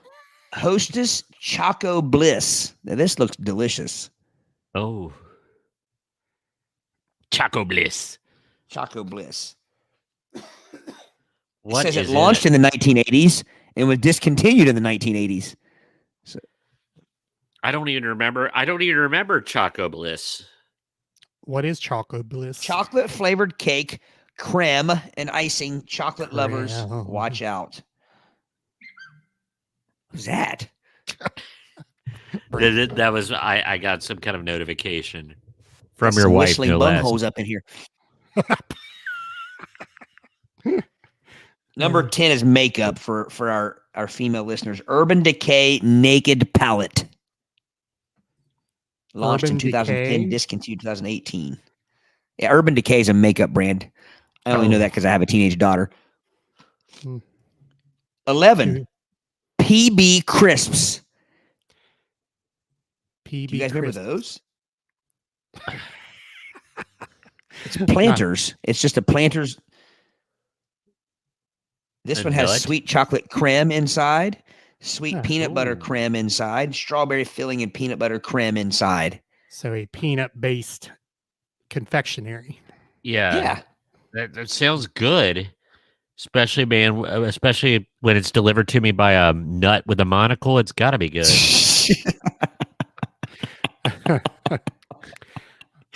There's a one-eye joke in there somewhere. Brian asked a very good question here. Did Bill Cosby make layered drinks? He did. It was Jello, Quaaludes, and Roofie. I was waiting until you took a drink, Todd. I was hoping to. Density, don't you think? So, it wasn't successful when PB Crisp were launched in the mid-1990s and discontinued in the mid-1990s. Oh, it must have been a failure. Failure to launch. Number 12, Skip-Its. I never used one of these contraptions. I don't even know what it is. Yeah, you do. You put it around one foot, one ankle, and you spun it and you jumped around it with. It had the ones we had as youths had lemons on them. I don't know why.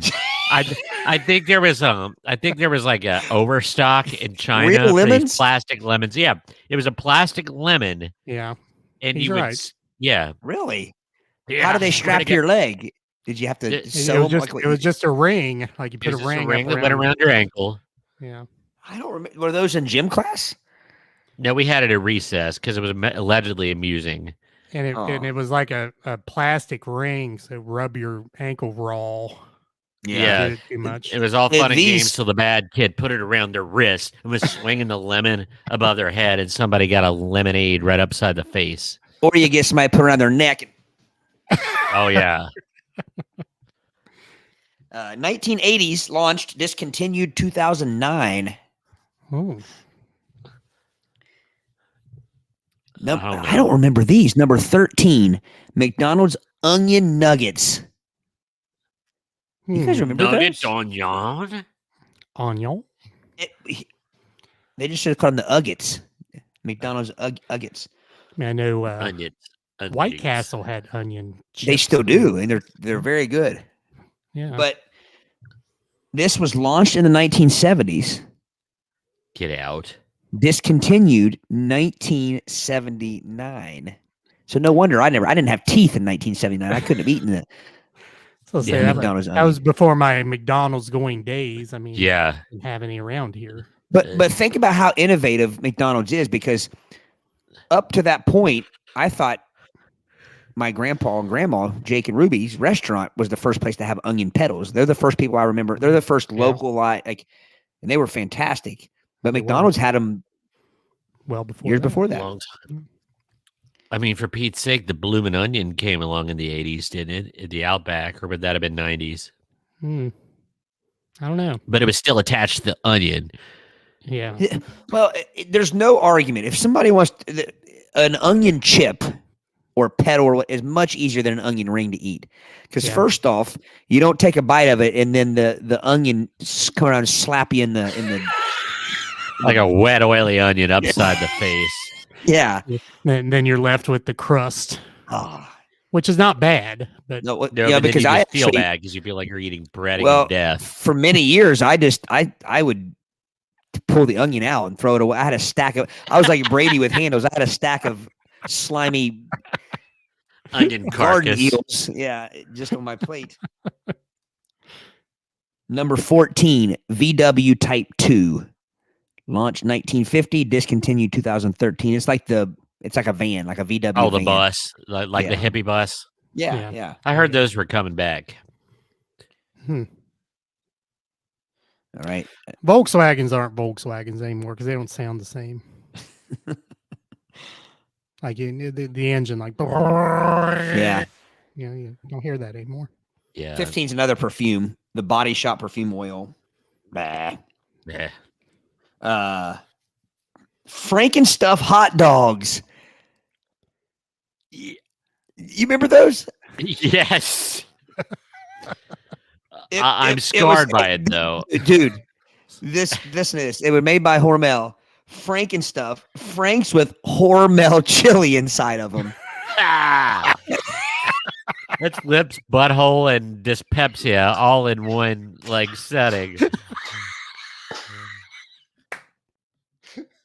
Oh Lord! It's like let's find I guess it was their own brand, but let's find the worst brand of chili in the world. Shove it in a glizzy or whatever they're called. A glizzy. A glizzy. A chilizzy, glizzy. Does Hormel make hot dogs? Like, can you buy a Hormel hot dog? If a Hormel hot dog is anything like a Hormel chili, it's just leftover cat food from the 9 Lives thing, and they package it as chili. I got to be honest. I actually like Hormel chili. I haven't had it in probably 10 years, but I used to eat it quite a bit. All I can see is Brady thinking he's got a regular hot dog. But the thing is, I like chili. And splash a Hormel chili across his palate. And just like a. Well, it's like that gum that when you bit into it had like the use inside of it that Brady bites into. Oh yeah, Aquafresh.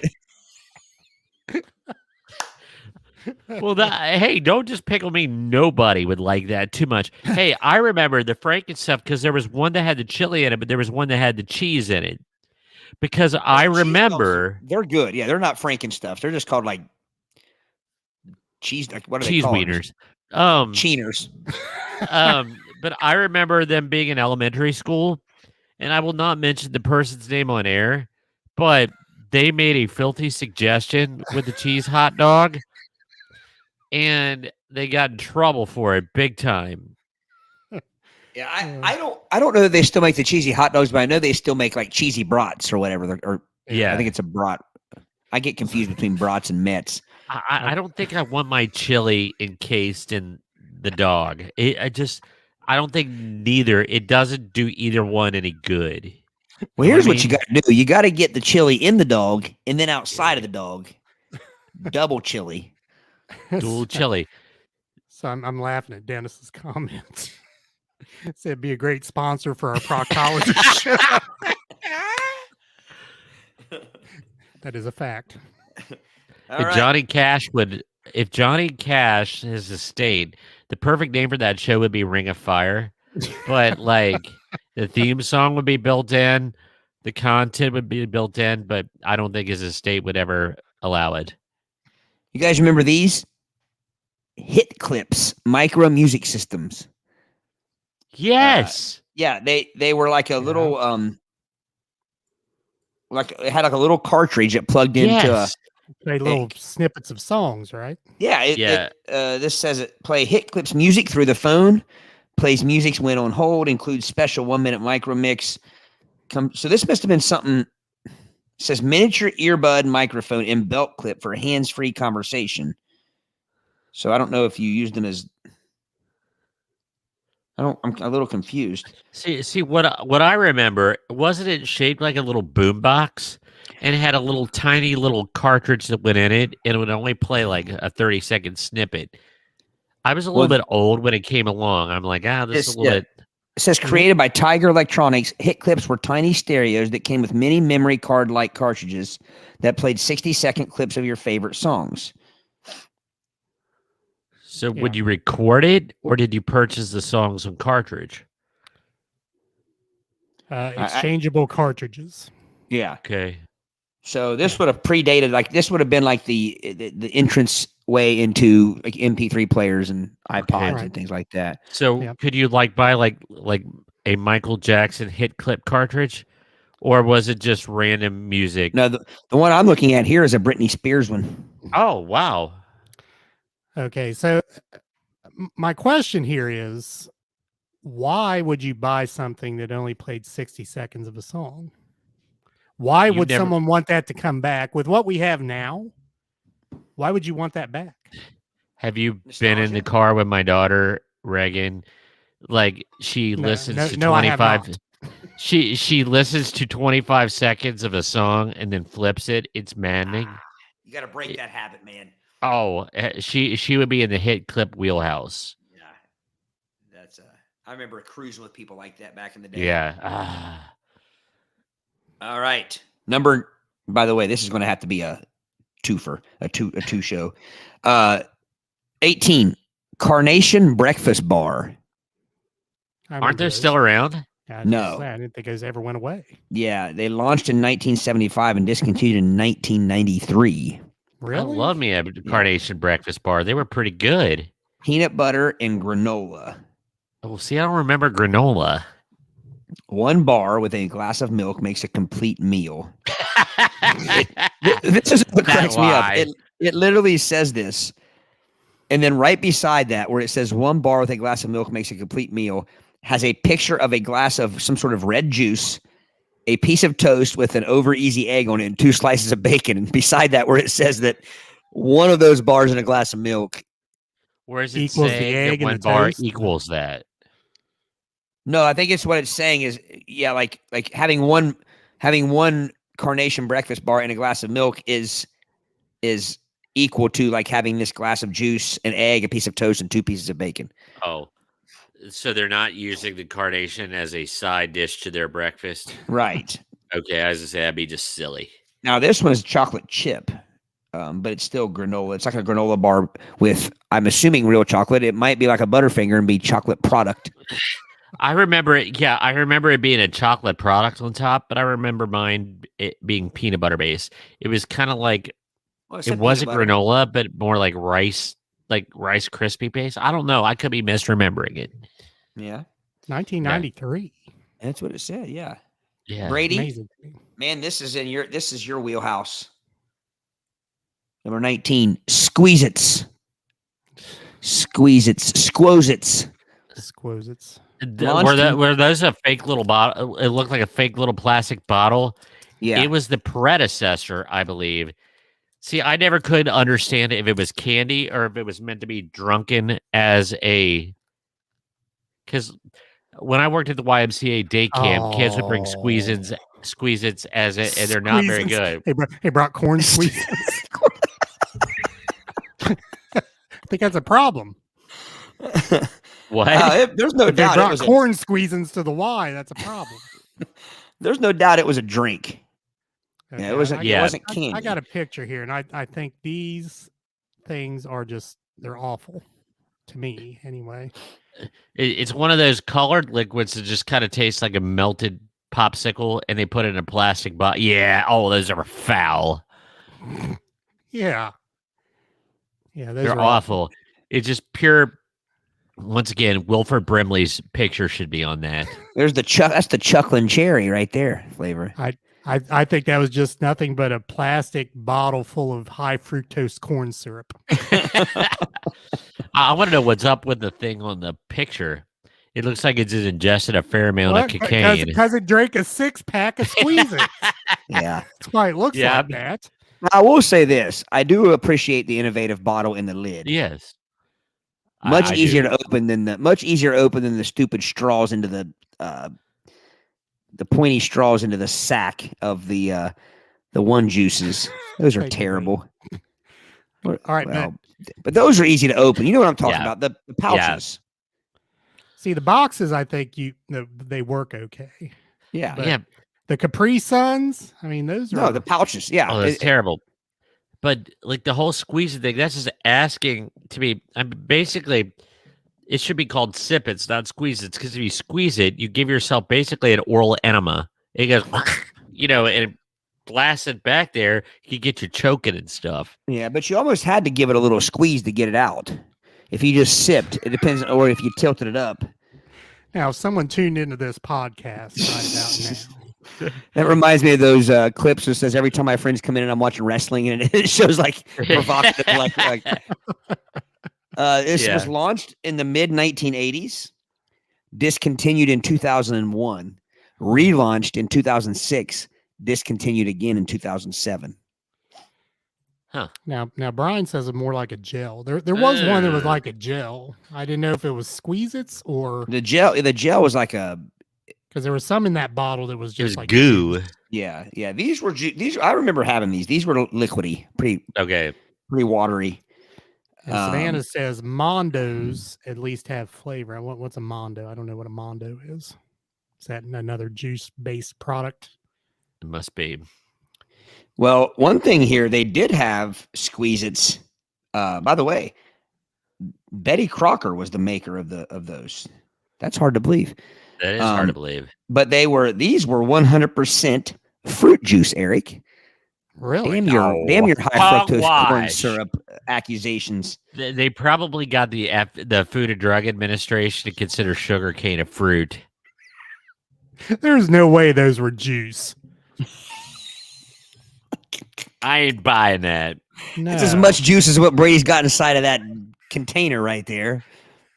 Hey. Hey, for horses. Flashing fruit punch. Look at him. Look at him holding that with his pinky out. Yeah.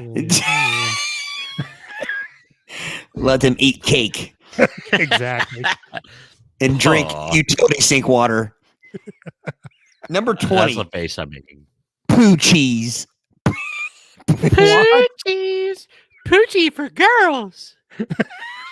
That was a commercial. Poo cheese. I'm glad Brady knew it because I was trying to think of how I was going to keep. It's pronounced poochies. Poochies. Poochies.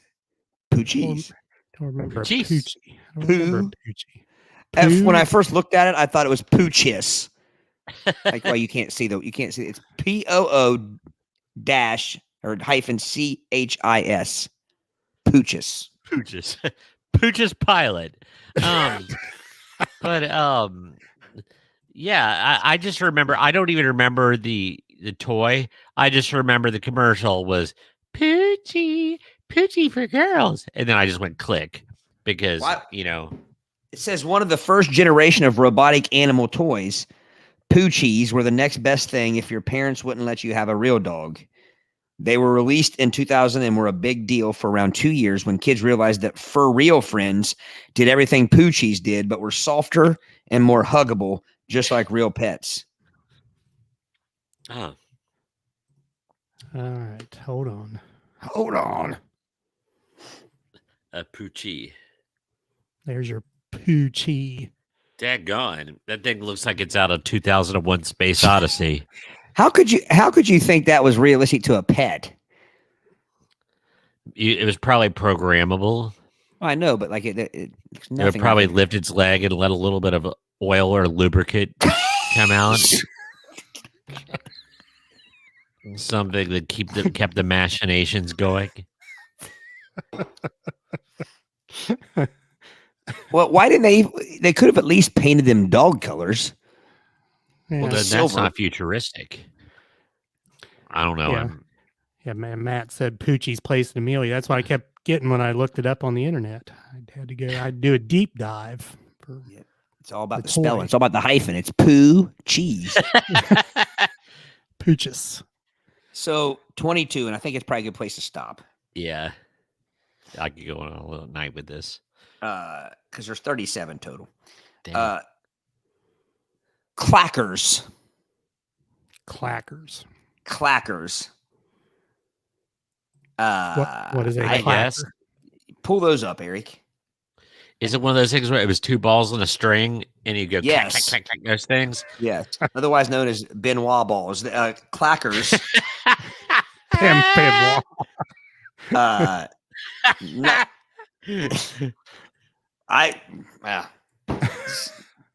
I don't know about 1976, but I know what these will be sold as now. 1960s, they were launched and discontinued before the year I was born, 1976. So they were long gone before. I don't even remember anybody having, like, you would think that would be a toy that people had into the 80s. My uncle had a set of them. They were not cheap, and they had the handle. But the reason they're kind of like nunchucks, you'd mess yourself up if you did it incorrectly. I would say most kids got these taken from them. Okay, that's not what they are. No, that's not them.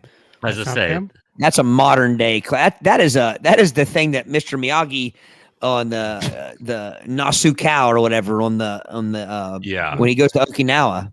No, that thing was a little like had a drum. No, I know, but I'm saying that does the same thing though, is what I'm saying. Like, if you I'm just cracking up at the description of those knocker ball clackers. if you do that on those, Aric, it does the same thing as the Okinawan rattles or whatever that they used. But no, look up Clackers 1970s. Clackers. They were big. They were about the size of a tennis ball attached by a fairly hefty bit of cord. And like there was a technique, and if not, you would mess yourself up. It says on the packaging, it says teaches skill and coordination. Clackers, also known as clankers, kerbangers, and numerous other names. Kerbangers. I don't know. Get this. Too much force and the toy could explode, leading in one instance to the remarkably titled 1976 case, United States versus an article of hazardous substance consisting of 50,000 cardboard boxes, more or less, each containing one pair of clacker balls. That's the official title of the court case. Yeah, there you go. But even the ones that I saw, and maybe I was little, but the clacker ball was larger. Like I'm remembering it being larger. Well, because you were little, larger because you were small. But yeah. The reason why you didn't see those, fellas, is because they were banned by the government. So which was banned? That's what I was going to say. Which was banned first, clackers or jarts? Jarts. Close only counts in hand grenades and jarts. Yards. And clackers.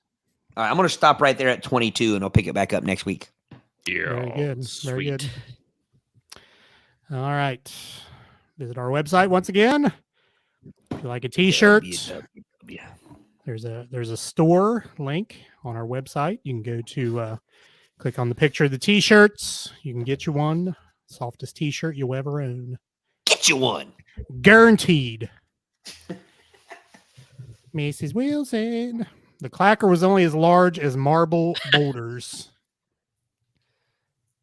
Marble boulders? Marble boulders? Molders? There's like the huge marbles. Mabus. Mabus. So like Ann Ramsey. Major League 2. You ever seen Major League 2? Gotcha. You had no mabus. Sorry. All right. Game of the night. Who thought, though, that it would be a good thing to market to children 2 hard plastic balls on a string? That's just making it easy for somebody to hurt another person. Yeah. I mean, those were a Native American weapon.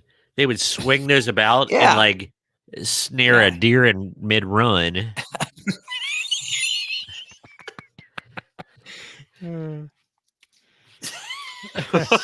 Snare a deer. I don't think that's how they ever hunted deer, snaring them. Using a clacker ball. I remember seeing it in like last time they would whack, whack, whack, whack, whack, and they throw those things and it would wrap around their legs or spindly legs and trip them up. They used him in Planet of the Apes. Planet of the Apes. Yeah, I did see that. Yeah. Oh man, my suckers. Look at that. Would you? Can you see that off-center stick? I can't have that. It looks like it's looking down at something. Throw like that it's inquiring upon it. to the trash with you. What? Don't throw it away. Oh, I can't eat that, Brady. He will be off kilter for gameplay. You should save it till later. You shouldn't throw it away. I know. I work hard for my money. My suckers will be perfect. He works hard for his money. All right, game of the night. There. Smartass. Smarty and use. Smartass 80s. All right, so to refresh your memories, gentlemen, Smartass has a series of clues, and we will go back and forth with the clues until someone has a correct guess, and the person who has the correct guess will get the point.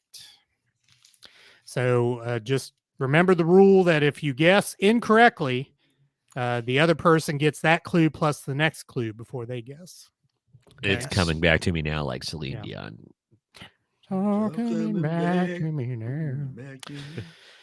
All right, we drew lots backstage. Brady Liming, you will go first. Congratulations. Okay, we have 3 categories.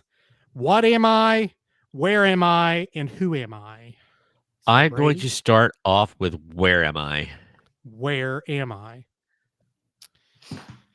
All right, Brady. I am a country in the Southern Hemisphere. Pass. Pass. Todd, you can go on a safari here.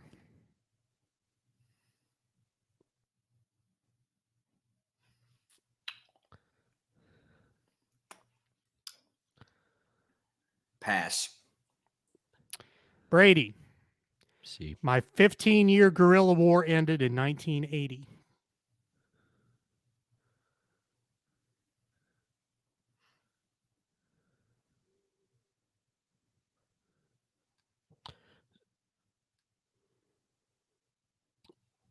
Rwanda.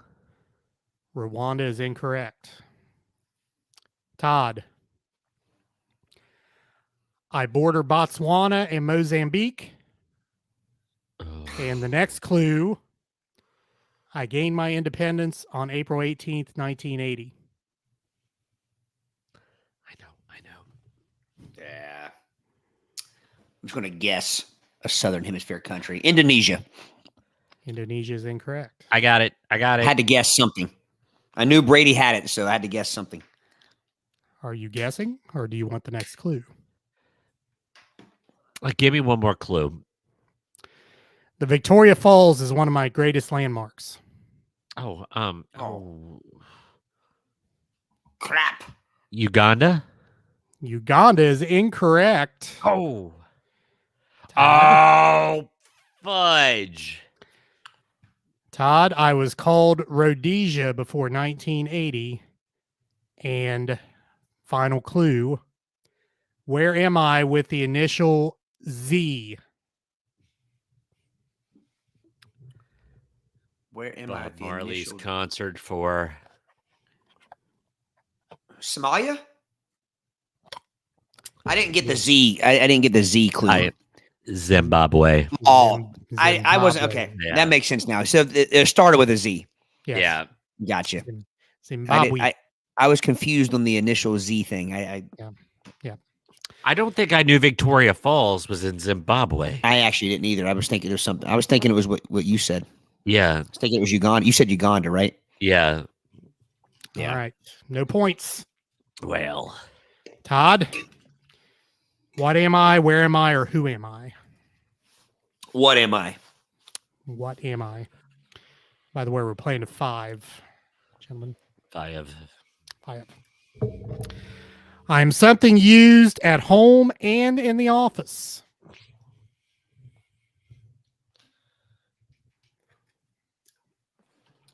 Pass. Pass.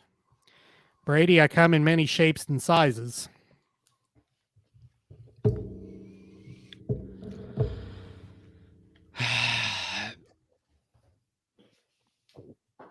Pass. Todd, I became popular in the early 1980s.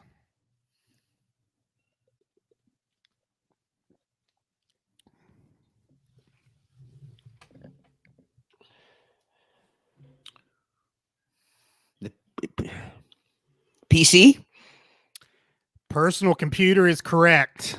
Yeah. Nice job.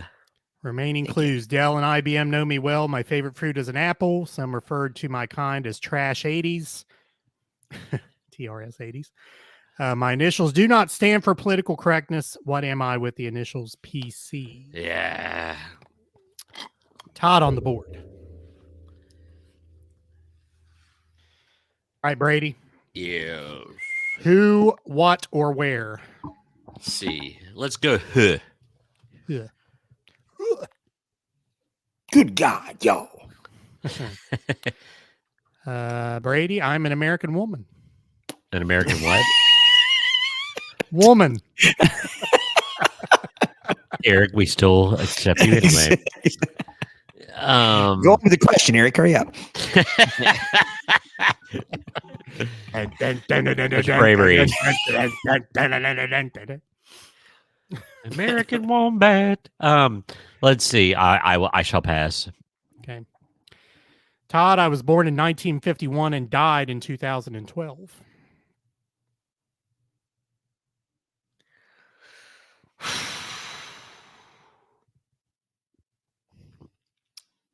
Pass. Brady, I am a Southern Californian. Could you repeat what year were they born? 1951 and died in 2012. Pass. Todd, I worked for NASA. Oh. It almost struck it right there. I don't know. Brady, my last name fits my most famous accomplishment. Sally Ride. Sally Ride is correct. Joey. Our wayward Almost. degenerate. That was on the tip of my tongue. Joey. Yo. Hello, Joe. Listen to Square Table Degenerates, or actually watch Square Table Degenerates. STD is on YouTube. Outstanding podcast. Outstanding. Vidcast. Yes, sirs. All right. Todd. Yes. Who, what, or where? What? Yes, I also would have accepted Tom Cruise from Hover Round. You said what? I did say what? What?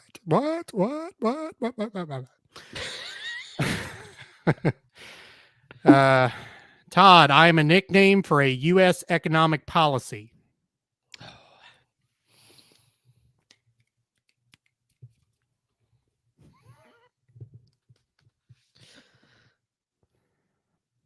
Pass. Brady suggesting me was no act. Reaganomics. Reaganomics is correct. Thought that was a pretty liberal first clue there. Yes, but I think it was an age thing got me there, fellas. Could be. All right, Brady. Who, what, or where? Let's go where. Something do economics. Yes, Joey. Some said George H.W. Bush voodoo economics. What'd you say, Brady? Where? Wow. I want to redeem myself. I'm an Geography's island. I'm an island country. Jamaica. Jamaica man is incorrect. Okay. Todd, Yes. I am also in the Southern Hemisphere. My official language is English.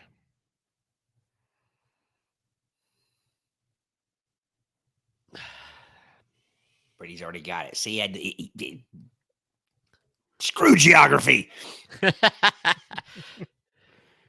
We know South. You got to from North, understand. right? I teach Ohio history. That's what I teach. So beyond that, no, I don't know. Brady, I created a test tube baby in 1980. Is it New Zealand? It is not New Zealand. Oh, fudge. Todd, I am native to dingoes and wombats. I forgot to tell you, I am also a continent. See, I was about ready to throw some shade on Australia. Australia is correct. Knotted up at 2. I'm sorry, I'm laughing at Joey's Ohio history is corn and no championships. Oh, Garen. Louise Brown, his first test tube. Nicely done. Nicely there, done. Joey. He knows his history. Oh, that was loud. What was that? Yeah. All right, Everything got Todd. loud there. Yeah. Who, water, where? Who, water, where? Who? Who? Who are you? I am a British political figure. Pass. Brady, I was born in 1925 and died in 2013. Margaret Thatcher. Margaret Thatcher is correct. There was only one British political figure in the 1980s. Really? I keep forgetting this is this 80s version? This is 80s version. Yeah. That's what you requested. I know. And I forgot my request. 3-2. Brady, who, water, where? What? What? What? I am a vehicle. Since it's the 80s, I'm going to take a wild stab at DeLorean. DeLorean is incorrect. Okay. Todd, Mm-hmm. I travel the world and large crowds cheer as I pass them.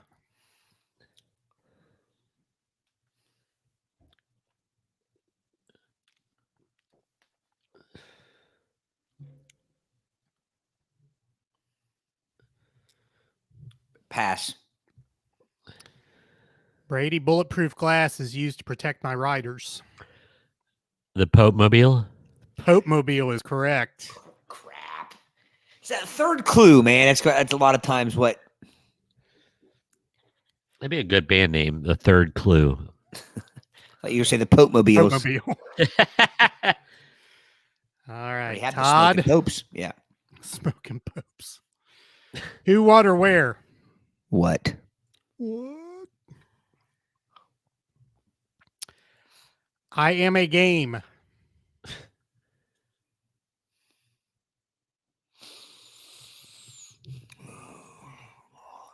So if I guess, I forget now. If I guess, he gets.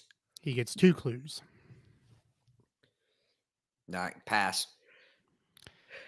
Brady, Namco created me in 1980.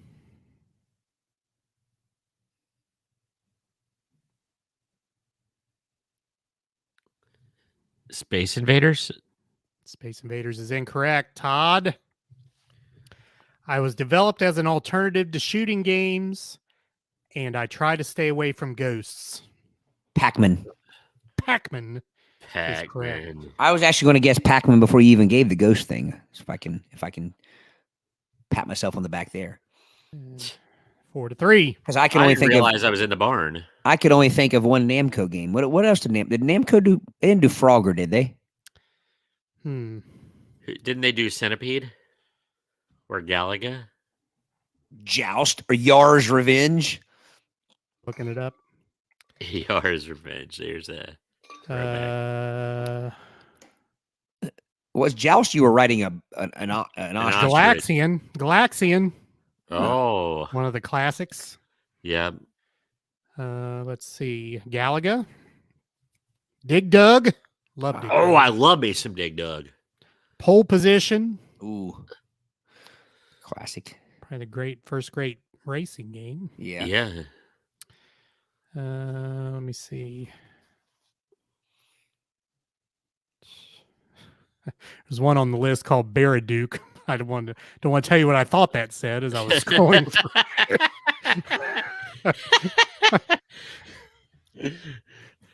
Oh, TV 14. Yeah, I think Namco lost it after pole position, I believe. All right. Whose turn is it? Brady? yes. Who, what, or where? Where? Where? Going for Shocker. a kill shot. I am a province. You only got 10 to choose from. Alberta. You realize you don't have to make a guess, right? You could pass. I know. Okay. Alberta is incorrect. Okay. Okay, Todd. Pieces of the Titanic were found off my coast in 1985. I am now very close to a Labrador. Oh, good God, that's a great second clue. Huh? Newfoundland. Newfoundland is correct. Dang it. Tied. You know at what's 4. amazing? A Labrador and a Newfoundland are very similar. That's the only way I knew that. And I had no clue what. I don't know that I could even have named all 10 of the provinces. Tied a at few of them. 4. Todd, you can win it here. Yes. Who, what, or where? I gotta Not go where. what? I gotta Not go where. what? Yeah. Although I just beat Brady at a where one, Well, that's true. but I'm gonna go what? I was a war with no official battles. That sounds like a Brady answer. A Brady question.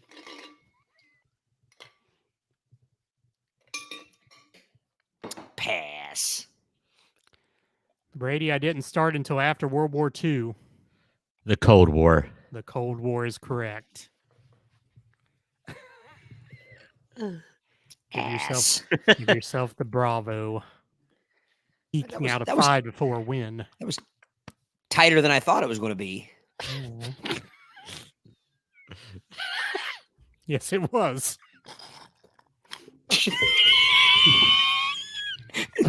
Brady, that high C slurp was timely. Right. Very good, gentlemen. Sweetheart. Gentlemen, schmiddlemen. All right, that rounds out episode 128 of the Play by Ear podcast. Happy to see some people commenting here on the show. Saw Brian. I don't think I've seen Brian in here before. I also don't know if I've seen John in here before, John Esper. But Hey, welcome John, one, welcome all. I didn't see John was in here. He commented a couple times there, and Tyler. Thanks, John. And I'm going to go ahead and say I'm apologizing to anybody who were not seeing the comments because we're looking, or at least I'm looking through the Facebook app. So if you're commenting on the YouTube app, sometimes we don't get to see it. Well, I can see them all. I think Okay. I'm the only one that can see them all. Okay.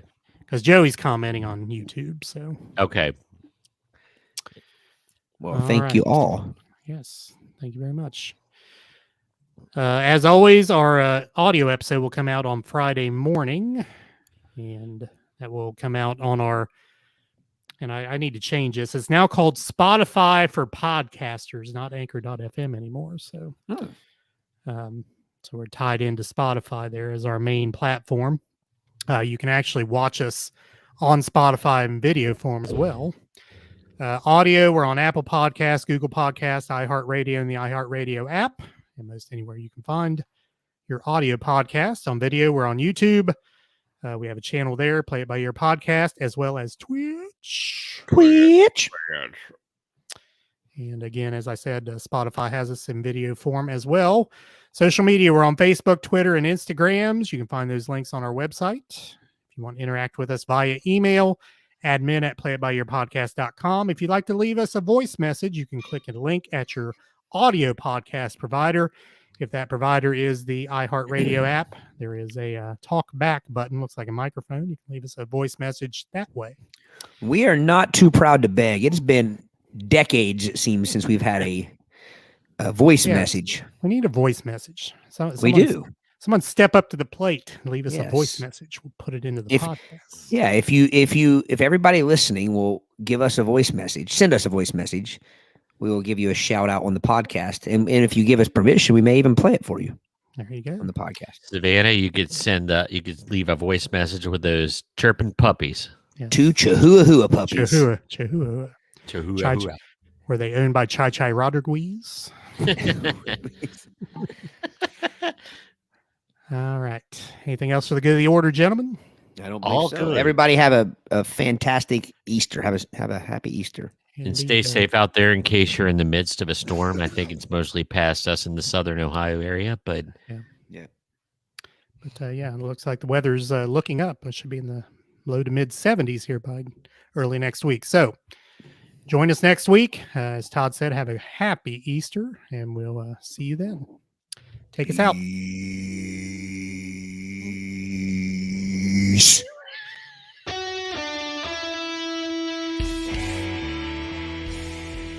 Thanks for listening to the Play It By Ear podcast. You can follow us on Facebook, Twitter @Play It By Ear Pod 2, and our website at anchor.fm/Play It By Ear podcast. Thanks again, and join us next time as we play it by ear.